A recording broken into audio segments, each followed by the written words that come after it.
Welcome to Two Hypnotherapists Talking. We are two established hypnotherapists based on either side of the pond.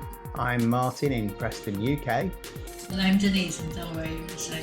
Whether you're curious, an avid fan, or a fellow practitioner, I'm sure you'll find something of interest in our weekly conversations with each other and our various guests. While we both practice hypnosis, we are interested in other aspects of self-help and personal development. So please sing out if you have something to say or want clarification. Our contact details are in the show notes. So, Martin, let's get on with this week's episode. Okay, so welcome to episode 3, Denise. No guests this week, Wow. It's you and I. Yeah, episode 3 already. So it must be the beginning of the year already by the time people are hearing this. It is. So a belated Happy New Year to anybody who's just tuned in. Oh, a couple of weeks in, possibly. Good. So what are we going to talk about today, my dear? Well, I'll tell you what we're not going to talk about because it's the new year. We're not going to talk about New Year's resolutions because everybody will have done. Okay. Well, can I actually make a little back plug? If you haven't joined my course on resolutions, help with resolutions, take a look at my website. I'm putting it together this week. Well, we always do this a couple of weeks before we're actually recording. Okay. So,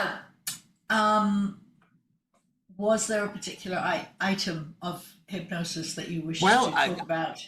I keep getting emails on Google alerts for hypnosis or hypnotherapy, and I keep seeing the same words repeated, like buzzwords, for want of a better description.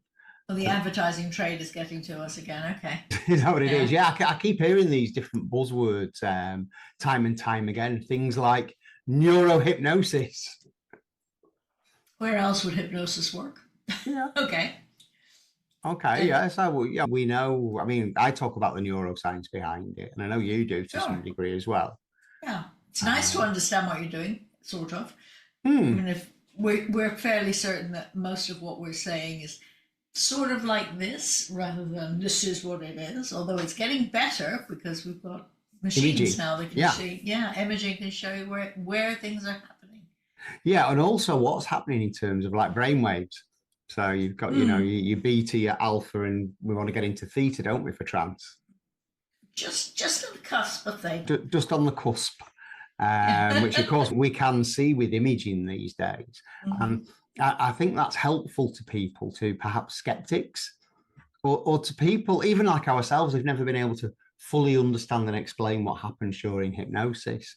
Because one of the things I've been taught is that when we're in that state, it used to be assumed that we're in a state of rest and our mind is quite quiet, but it's not. That's what they used to think about sleep. It's not true. Yeah, no, it's white hot. There's all kinds of things going on. And apparently certain parts of your brain are far more active when you are so-called relaxing, i.e. in trance, than when you are concentrating on something. That if you were sort of concentrating in a lecture. Gracious me. So you should get hypnotized before you go to a lecture. You might remember it better. Interesting. So Neuro-Hypnosis was a buzzword I've seen, in emails and alerts and that kind of thing. And then I always assume people have thrown that in to sort of give it a sense of legitimacy.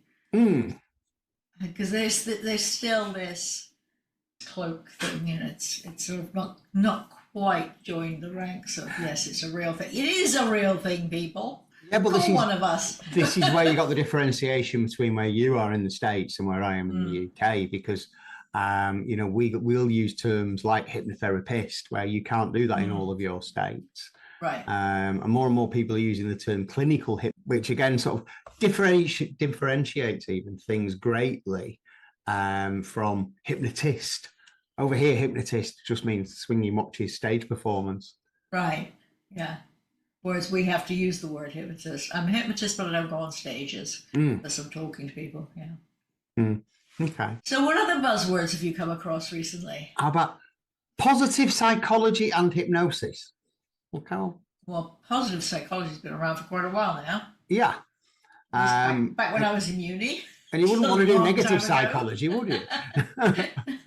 Well, no, it is. We don't dwell on the negative stuff. We'll just talk about the positive. Yeah. Stuff. Another one though, mindfulness-based hypnosis. Now, one of my very first questions at hypno school was what's the difference between mindfulness and hypnosis? And so when you talk about So mindfulness-based hypnosis, yeah, it's a bit of an oxymoron though, isn't it? Mindfulness-based hypnosis. Interesting. How would you explain that? Well, You reading that, is there a definition for that explanation? Yeah, the definition I've got it here, it says, this integrates mindfulness practices with hypnosis, emphasizing present moment awareness and acceptance. But to me, that would be more about the pre-talk rather than the actual trance part. I was told the main difference between the two is the fact that mindfulness is about just acknowledging thoughts and being in the present moment, whereas hypnosis is guided meditation. We're going on a journey with. Yeah, I mean, of course, you don't have to be guided with the actual whatever you're using the talk to get you into that state. Many people can do self-hypnosis. I think self-hypnosis is a worthwhile thing to talk about because most of us teach that to our clients. You've gone through and you've had whatever issue, but you want them to be able to do the same thing, which is why you send audios home with them. So they do, every night they put the audio on and they allow themselves to go into trance. Okay, well, let's say we've got somebody watching this podcast now or listening to this podcast who's never been hypnotized, who's just curious. What do you think is going to appear in their mind when they think of self-hypnosis? To me, they're probably going to be thinking they've got a swing a watch in front of themselves. Well, they don't have to swing a watch to see either of us, so no, they wouldn't need to do that. I don't know. I mean, we do colloquially, we use the word hypnosis quite a lot. Oh, I was just hypnotized by this, or this ad hypnotized me into thinking I really needed to spend that much money on a bracelet. You know, it's a word that's been around in common parlance for so long that it's lost meaning, which is a shame. Well, hypnotists, and there's a lot of people who've tried to rebrand and receive push from it. There are some states here where you're not allowed to be a hypnotist. Really? So people have rebranded, very smart people have rebranded to do completely, that's where sleep talk came from. Right, in Australia, at one point, you could not, in a particular state in Australia, you could not be a hypnotist therapeutically unless you were a doctor. And so the woman who had found this really useful hypnosis technique rebranded it as sleep talk. And it's one of those, I don't know if you've studied sleep talk, but it's usually a parent talking to their child in that just before they're not quite asleep. You rouse them from sleep ever so slightly to the point where they sort of blink at you and go flop back on the pillow. And so you know that they're in the right wavelength at that point. Excuse me while I stick these things on your head. You know that's pretty much where they are. So, and then you speak to them and you give them these positive messages, and it is extremely successful. Well, yeah, because really hypnosis is exactly that point, isn't it? Where you're just about to fall asleep. It's not quite awake, not quite or just asleep. about waking up. We don't usually try and catch people there, but yeah. Yeah, and interestingly, those are the two times when any of us can actually experience something that isn't quite there, such as hearing your name being called out when there's nobody there, just as we fall off to sleep or just as we wake up, because everything's not quite real, is it? Yeah, it's your imagination has taken over completely. I always say it replicates REM sleep when somebody is deeply relaxed and I see them in a trance and you can see their eyes moving underneath their eyelids, which replicates the physical appearance of REM sleep, but I think it actually does the same thing inside the mind as well. You know, when we get our proper REM sleep, that's when we are detaching the emotion from our memories, isn't it? We're turning them into narrative memories. That's the part of sleep you can't just knock out and ignore. It's not that you should ignore any of the cycles of sleep. It's enough sleep. It's really important. Going to a hypnotist is a great idea, but get a good night's sleep. Oh, yeah, absolutely. And it's free for most people. Yeah. But in terms of usefulness, though, I think the hypnotic trance, maybe half an hour, that's probably equivalent to 2 or 3 hours of REM sleep. But that's what we found. You can hypnotize somebody and inform them that when they wake up, they will feel fully alert and awake. And people truly do. Yeah. Similarly, have you done any, worked or experienced yourself using a flotation tank? No, they were big in the 80s and 90s, weren't they? Yeah. I think they're making a little bit of resurgence. The technology's come along. You don't have to go into a sort of diving bell so much anymore.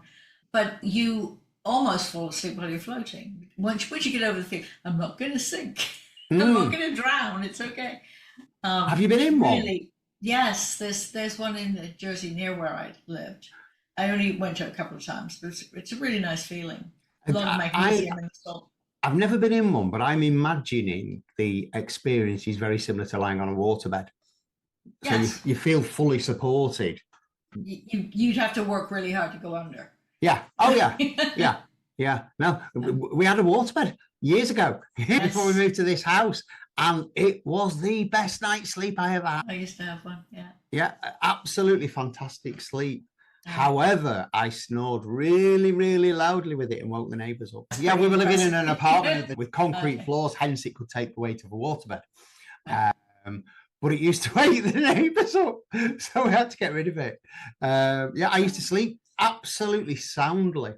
Yeah, best night's sleep ever on a water. So we're going to plug waterbeds and meditation. Let's get back to what we're talking about. Buzzwords. Okay, another one I've heard a lot. Trauma-informed, what does it mean? Yes, I mean, really, it's shorthand for, I know that trauma can be awkward sometimes, and I'm not going to trample all over your feelings while you try and explain it to me. What do you think is what's the current official definition? A trauma-informed approach to me is making sure you don't unsettle, upset, or re-traumatize whoever it is you're helping.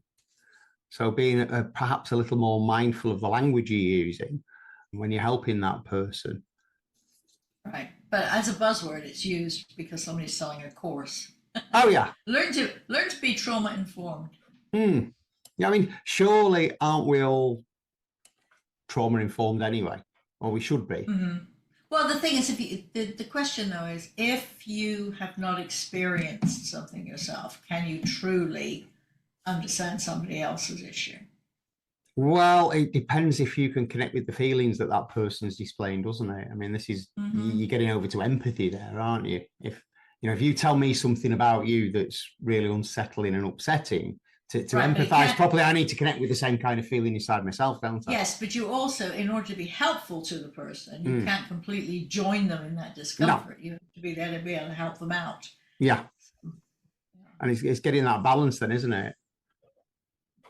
What kinds of things do you work with that you think in a trauma-informed approach is necessary?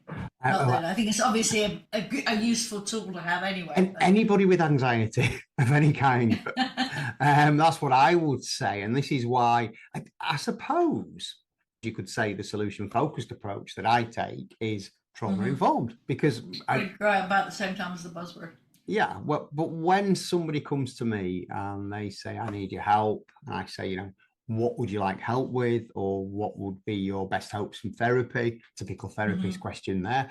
And they say, well, this happened, that happened, that happened. I always say, well, thank you for telling me that. You'd be pleased to know that's the only time you need to tell me about that. We don't need to talk about that again. Do you get many people who know they have a symptom and don't know where it came from? Yes. Okay. So what approach would you be using? Trauma-informed. We should. Okay, so if somebody says to me, I am anxious when going out of the house, when doing this, when doing that, I'm very anxious, it's like this horrible feeling or whatever, I'll say to them, tell me about the times you don't feel like that.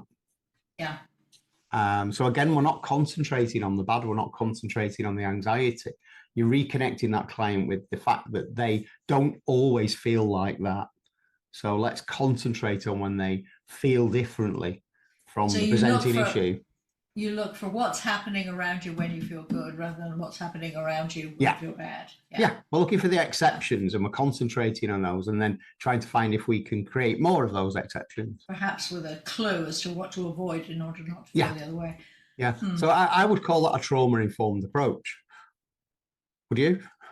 I think, yes, it's certainly. Yeah. There was do you need a trauma-informed psychiatrist or a I hope so. I would hope they are. All right. Well, we've been blathering on. What's the takeaway from this conversation that we're having today?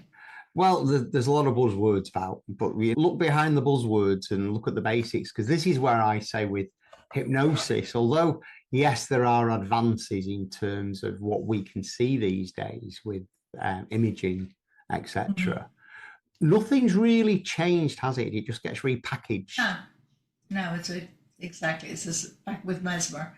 Well, it doesn't take 3 days to get anybody into trance anymore. We do have a few proven ways to help people get into trance. But the person trusting you is the biggest one. So that really is. If you're considering hypnosis for XYZ, then you should call 1 or 2 hypnotists and talk to them and get a feel for whether you can work with somebody.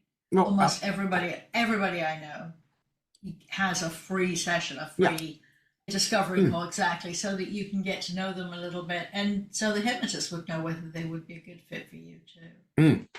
And then get the other questions out of the way. How much do you charge? But I mean, I would say that goes for any kind of therapist, not just a hypnotherapist, but also any kind of personal service of any description. You want to have a rapport there. Having a new hairdresser. You want to have a conversation with people. No, please come at me with scissors. We've barely met. Yeah, absolutely. No, that's what I would say. Beware of the buzzwords, maybe. Beware of the hype, I would say, on certain things. You know, hypnotherapy is long established, proven practice. Yeah, it isn't these buzzwords haven't given us new techniques. We've figured out which techniques belong to which label. But also, just going back to what we were talking about 10 minutes ago about new names for certain kinds of things, maybe because of legal reasons or whatever, but it's like some therapists or some people who operate giving therapy call themselves life coaches.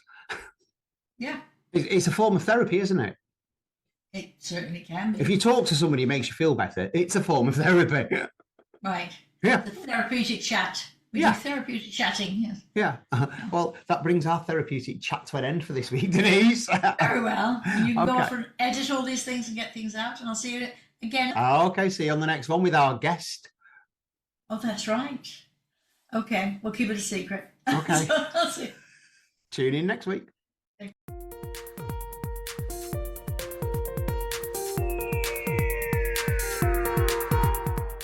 We hope you've enjoyed listening.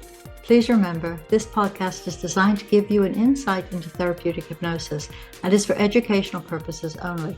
So remember, consult with your own healthcare professional if you think something you've heard may apply to you or a loved one. Feel free to contact either of us through the links in the show notes. Join us again next week.